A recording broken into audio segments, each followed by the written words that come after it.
여러분 한때 전 세계적으로 선풍의 인기를 끌었던 그림책이 하나 있습니다. 저도 나이가 먹어서 20대에 그 그림책을 봤는데요. 애들이 워낙 좋아해가지고 저도 심취해서 여러 번 봤던 그런 기억이 있는 그림책입니다. 영국의 마틴 헤드포드라는 분이 1987년에 첫 선을 보인 그림책인데요. 여러분 보시면 알 겁니다. 윌리를 찾아라라는 그림입니다. 윌리.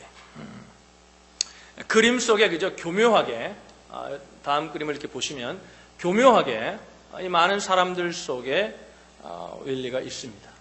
근데 그 윌리를 찾는 겁니다. 제 경험에 의하면 처음에 잘 안 보이더라고요. 이렇게 보면 한참을 찾아야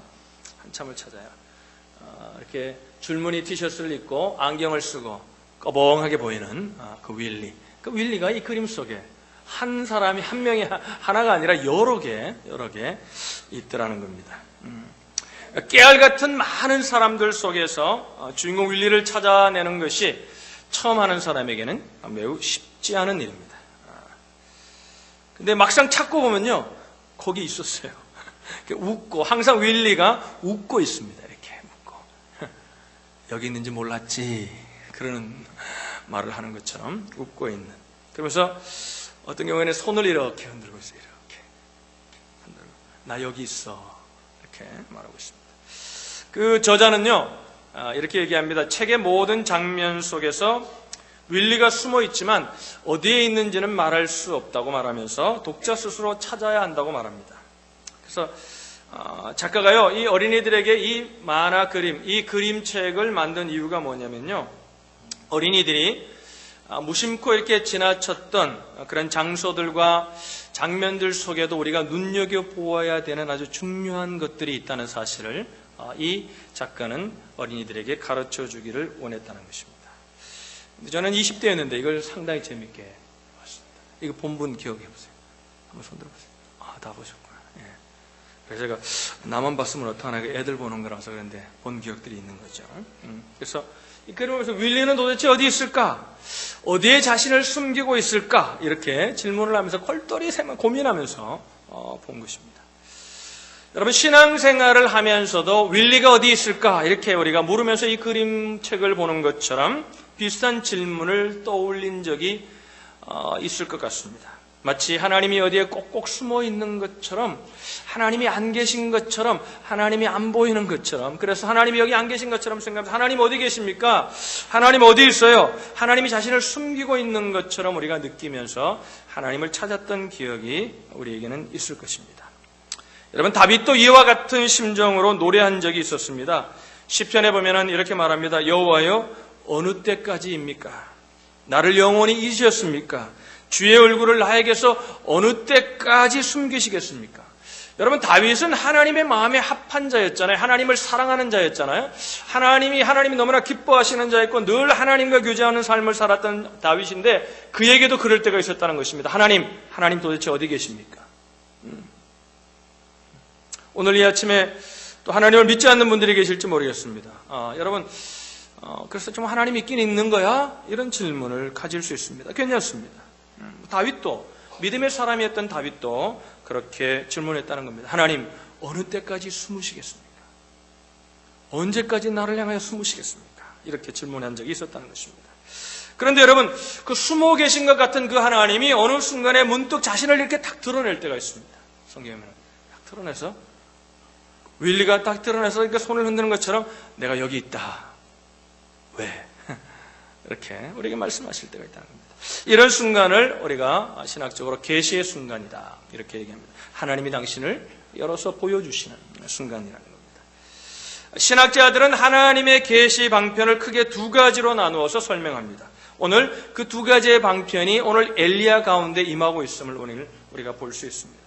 첫 번째 우리가 살피려는 하나님이 자기를 보여주시고 하나님이 우리에게 나타나시는 방편이 무엇이냐면 초자연적인 현상을 통해 나타날 때가 있다는 겁니다.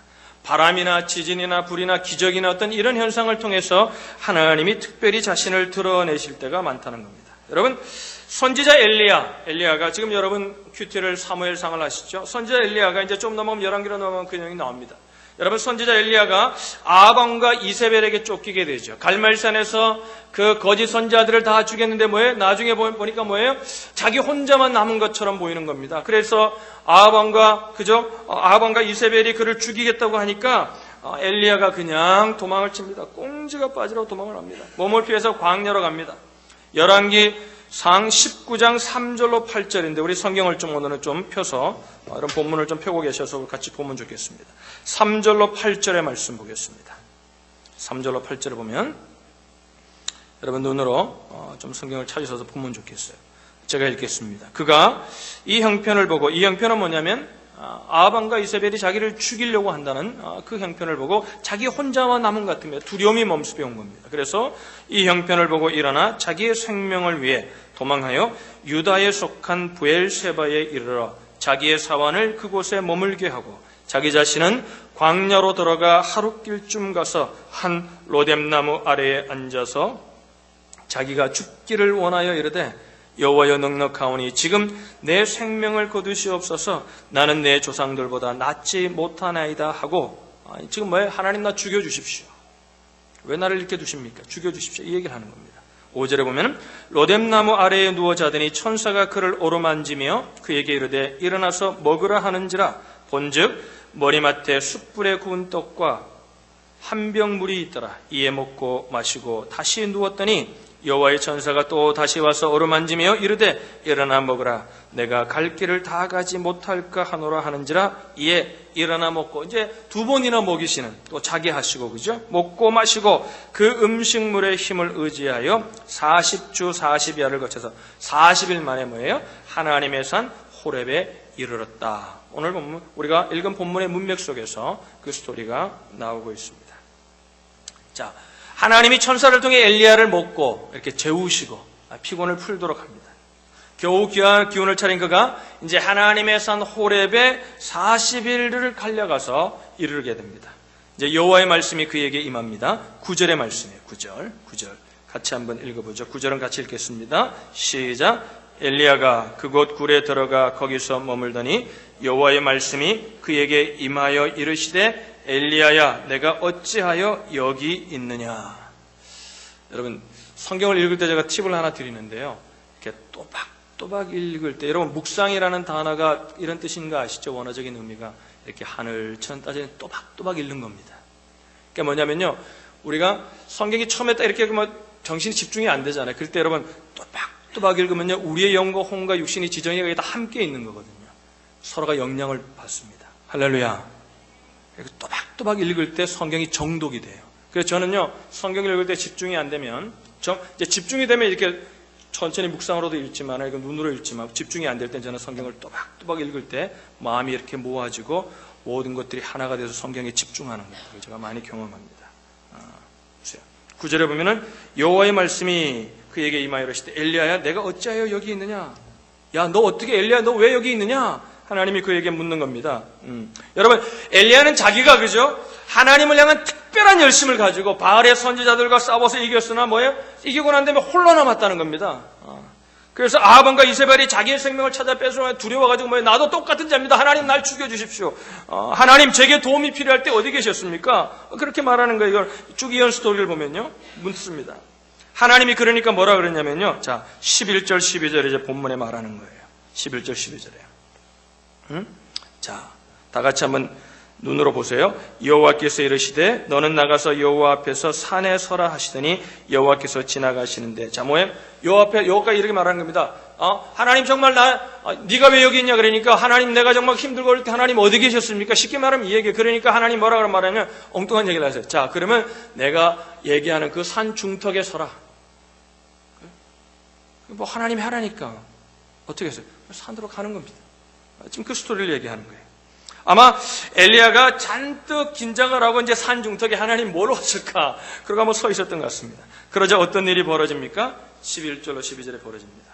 크고 강한 바람이 붑니다. 바람이 부는데 얼마나 강한 바람이냐면요, 바위가 부서질 정도, 바위가 날아가서 바위들끼리 부서질 정도로 큰 바람이, 엄청난 바람이 붑니다. 여러분, 성경에 보면 하나님이 강력한 바람 속에서 임하셨던 적이, 임재하셨던 적이 꽤 있습니다. 우리가 한 예를 들면 여러분이 다 알고 있는 예를 한 예를 들면 오순절날 성령 강림의 장면을 이렇게 성경은 표현합니다.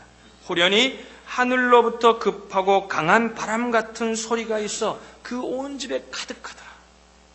바람 가운데 바람처럼 임하시는 거죠. 그런데 여러분, 엘리야 앞에 불어온 그 크고 엄청난 바람, 막 그냥 바위를 부술 정도 그 거대한 바람, 아마 헤일인 것 같아요. 그 바람 속에 하나님이 계셨습니까? 성경에 보면 계시지 않는 겁니다.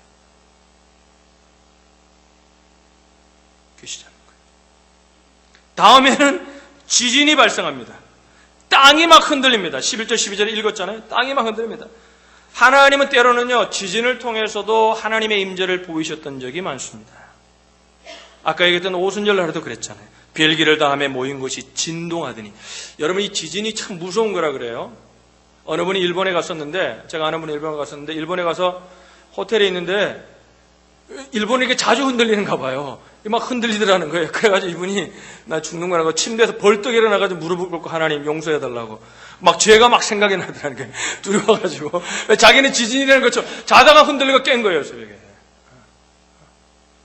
그런데 여러분, 엄청난 지진이 있었던 것 같습니다. 그런데도 거기에도 하나님이 엘리야가 그 지진을 경험하는 가운데도 하나님이 계시지 않는 겁니다. 지진에 이제 뭐가 나타납니까? 불이 나타납니다. 여러분, 엘리야가 지금 서 있는 곳이 산의 이름이 뭡니까? 호렙산입니다. 호렙산에 하나님이 누굴 만나셨습니까? 모세를 만났습니다. 떨기나무 불꽃 가운데.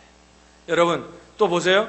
엘리야가 그저 갈멜산에서 그 거짓 선자들과 영적인 전쟁을 할 때 뭐예요? 하나님의 불이 임했습니다. 그 뭐예요?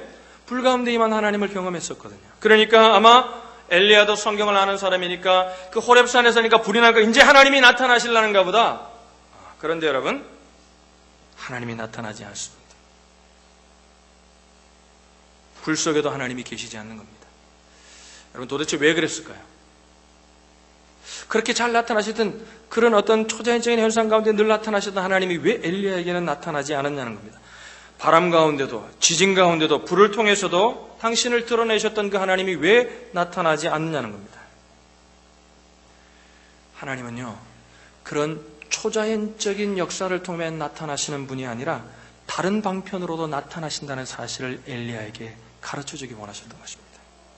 둘째, 하나님이 나타나시는 방법은 뭐냐면 오늘 본문 속에 보면 세미한 음성으로 나타나셨다는 겁니다. 따라합시다. 세미한 음성.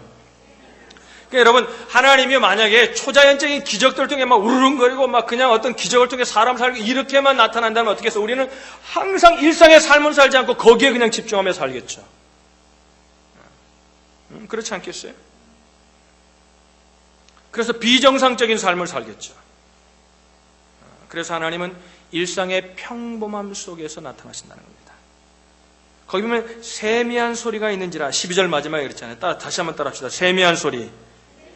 그 세미한 소리라는 영어 표현을 우리가 보면요, 아주 주목해 볼 필요가 있습니다. 영어 성경에 보면 작고 조용한 소리라는 의미로 번역된 데가 있어요. A still small voice. 아주 작고 조용한 소리라는 겁니다. 또 어떤 영어 성경에는 부드러운 속삭임이라는 의미로 번역된 데도 있습니다. A gentle whisper. 이렇게 속삭이는 거예요. 그러니까 이게 다 여러분, 제가 그러잖아요. 영어 성경, 우리가 저도 영어를 하면 얼마나 하겠습니까? 그죠? 근데 영어 성경을 보면은 원어적인 의미들을 이렇게 빨리 느낄 수 있는 게 뭐냐면 헬라어에서 영어가 나왔거든요. 그러니까 언어적으로 이렇게 같은 느낌을 줍니다. 속삭임이라는 것보다 좀 더 이렇게 리얼한 것 같아요. 그럼 어떤 소리예요? 가만히 귀를 기울이지 않으면 들리지 않는다는 겁니다. 그러니까 우리가 일상의 삶 속에 그냥 다람쥐 쳇바퀴처럼 똑같이 돌아가고 캠퍼스 생활도 그렇고 가정생활, 직장생활 다 똑같은 것 같죠. 그러나 여러분, 그 일상의 평범함 속에 주님이 말씀하고 계시다는 거예요. 할렐루야. 세미한 음성으로 말씀하신다는 겁니다. 큰 소리가 아닌 작은 소리로 말씀하실 때가 있다는 거예요. 그래서 귀를 기울이고 이 윌리를 찾기 위해서 집중해야 되는 것처럼 일상의 똑같은 삶 속에 집중해야만이 하나님의 음성이 들릴 때가 있다는 거예요.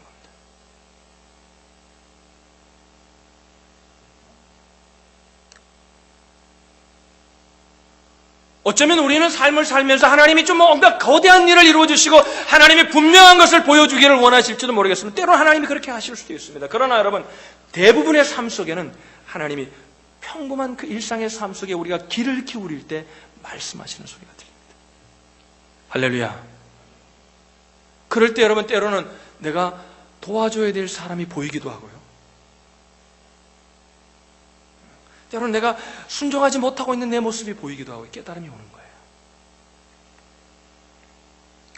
하나님이 이렇게 말씀하시는 겁니다. 야, 너 내가 어디 있냐고 물었냐? 여기 있잖아. 내가 지금 너에게 말하고 있잖아. 이렇게 말씀하시는 거예요. 여러분, 호주 출신의 신학자인 마이클 프로스트라는 사람이 쓴 책이죠. 좀 여러분 읽어보면 좋은 책입니다. 하나 좀 여러분들 읽으시면 좋겠어요.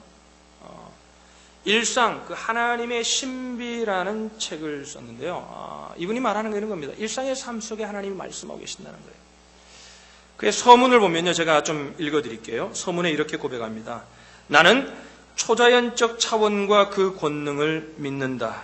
그러나 우리가 그런 차원만 추구하다 보면 잃는 것이 너무 많지 않을까 싶다. 우리의 눈은 더 이상 놀란 듯 활짝 열려있지 않다. 일상의 삶 속에 늘 기적만 요구하다 보니까 일상의 삶 속에 향하여 놀란 듯이 이렇게 활짝 하나님을 만나는 그 놀람이 우리 가운데 없을 수 있다는 겁니다. 그러면서 이렇게 말합니다. 고흐의 작품 해바라기에서 하나님을 발견할 수 없는가? 갓 태어난 아기의 해맑은 눈동자 속에 하나님이 보이지 않는가? 장미 한 송이 혹은 영화나 책에 등장하는 인물, 아름다운 노래, 계절의 변화 가운데서는 하나님이 보이지 않는가? 친구가 사랑한다고 말할 때 그분의 목소리가 들리지 않는가? 또한 맛있는 음식과 감미로운 대화에서 그분을 맛보지 않는가? 하나님의 나라는 이 세상 도처에서 확장되고 있다. 우리의 눈을 열어 굉장한 사건을 주목하는 만큼 이른바 일상적인 삶 속에서 하나님의 은혜를 맛보기로 하자. 이제 당신은 평범함 속에서 비범함을 발견하는 기쁨을 누릴 수 있어야 한다. 할렐루야. 우리가 살아가는 그 평범한 삶이 아닙니다. 그 속에 하나님을 바라볼 때 비범함이 있다는 거예요. 할렐루야. 때로 세상적인 건데 일상적인 삶 속에 거룩함이 빛나고 있다는 것을 새롭게 배울 필요가 있다는 겁니다. 오늘날 개신교가 잘못한 가운데 하나가 잘못 가르친 게 어떻게 보면 가르친 게 성도들이 그렇게 느꼈겠죠. 잘못 가르친 가운데 하나가 뭐냐면요, 너무 반문화적, 너무 근본주의적인 시각에 갇혀가지고 그 거룩함과 세속함을 너무 지나치게 구별하는 거예요. 여러분, 하나님을 바라보고 하나님을 의지하는 그것이 거룩한 것입니다. 할렐루야. 교회 오면 거룩한 것 같고, 좀 뭔가 목장에 모여서 성도들끼리 모이면 거룩한 것 같고, 뭔가 세상에 날아가면 그 세상은 그냥 세속적인 것 같은. 여러분, 아닙니다. 거룩함과 세속됨을 누가 구분하셨습니까? 누가 그렇게 구분하셨습니까? 우리가 사랑하는 가정의 삶 속에도 거룩함이 있습니다. 할렐루야. 그곳에도 예배가 가능한 것이.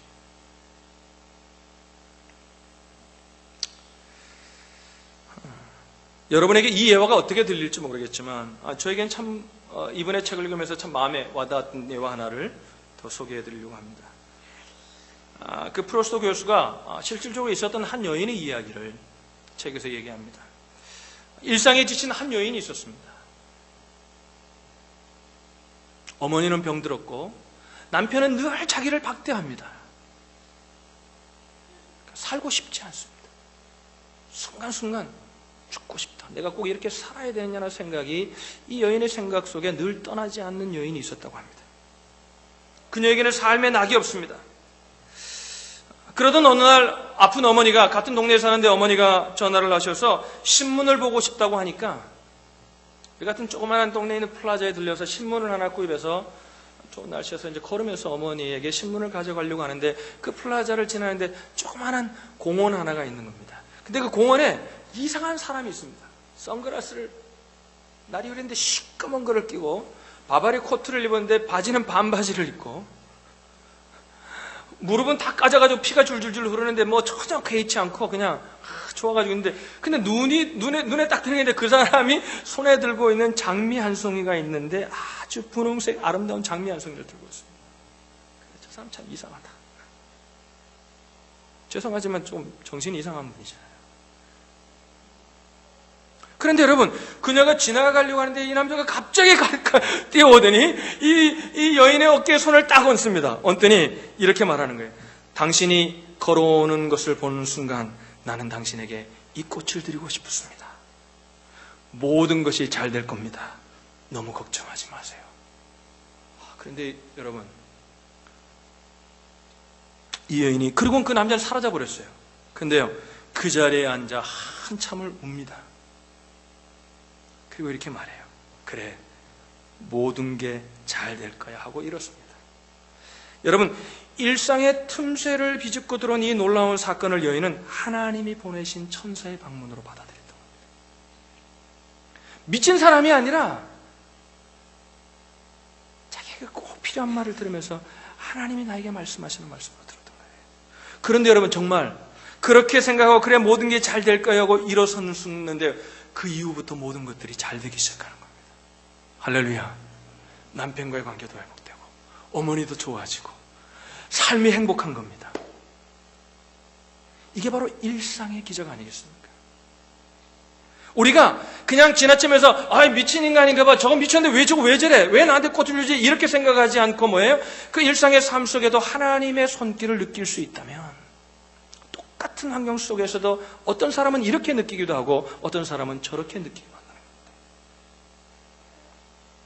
여러분, 기도의 응답을 경험하지 못하고 열심히 기도했는데 기도의 응답을 경험하지 못하고 회의를 느낀 한 캐나다의 한 노인이, 정말 실질적으로 있었던 일입니다. 여러분, 한 노인이 자기가 사는 집 옥상에다가 정말 화가 나가지고 이제 나는 예수 안 믿는다, 교회 안 다닌다, 그리고 정말 교회 다니는 것을, 예배드리는 것을 금지하고, 그리고 자기 옥상에다 큰 간판을 모든 사람들이 볼 수 있도록 앞뒤면으로 똑같은 글씨를 하나 새겼습니다.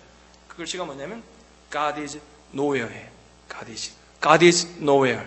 하나님 아무데도 없다는 거예요. 하나님 아무것도 계시지 않는다. 근데 여러분, 정말 우리 하나님은요, 굉장히 유머스를 하신 분이세요. 이게 비가 오고 눈이 오고 페이드 되는데요, 특별히 어느 글씨가 페이드 됐냐면, 이게 페이드 돼가지고 멀리서 보면요, God is here. 하나님 여기에 계시다는 겁니다. 여러분, 하나님 여기에 계십니다. 하나님 여러분의 삶 속에 계십니다. 할렐루야. 하나님은요, 우리의 일상적인 삶 속에, 그 평범한 삶 속에 들어오고자 사람의 몸을 입고 우리 중에 오셨습니다. 그래서 우리는 그분을 향하여 이렇게 별명을 지어 부릅니다. 임마누엘. 하나님이 늘 우리와 함께 계시다는 겁니다. 하나님의 본체이신 예수님이 베들레헴 마구가는 구유에 누인 아기의 모습으로 오셨을 때 그분을 알아본 사람은 매우 적었습니다. 여러분들이 알아보든 못 알아보든 그분은 하나님이셨습니다. 예수님이 나사렛에서 아버지 요셉을 도와 목수 일을 하고 있을 때 그분을 구세주로 생각한 사람들은, 마을의 사람들은 거의 없었습니다. 예수님이 이 땅에서 메시아로서 십자가에 달리셨을 때 그분을 진정 구세주로 바라본 사람들도 거의 없었습니다. 예수님이 부활하신 후에 엠마오로 길을 걷는 그 제자와 함께 걸으셨을 때에도 그 제자들조차도 그분을 알아보지 못했습니다. 근데 놀라운 성경을 보세요. 함께 식탁에 앉아 떡을 떼어 건네주시는 그 일상의 모습 속에 그들은 그분이 주님이라는 것을 깨닫습니다.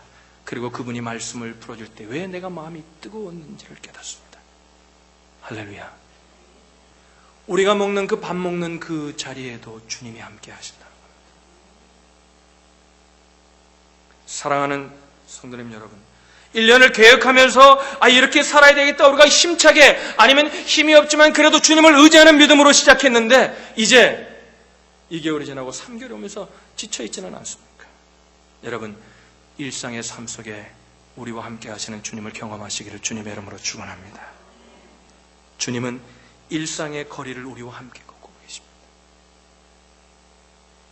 내가 힘들어할 때 함께 힘들어하시고요, 내가 기뻐할 때 함께 기뻐하기를 원하십니다. 여러분, 일상의 삶 속에 있는 하나님이 여기 God is nowhere. 누구에게는 이렇게 고백될지 모르겠습니다. 그러나 저와 여러분에게는 God is here. 이렇게 고백되기를 주님의 이름으로 축원합니다. 우리 잠깐 기도하겠습니다.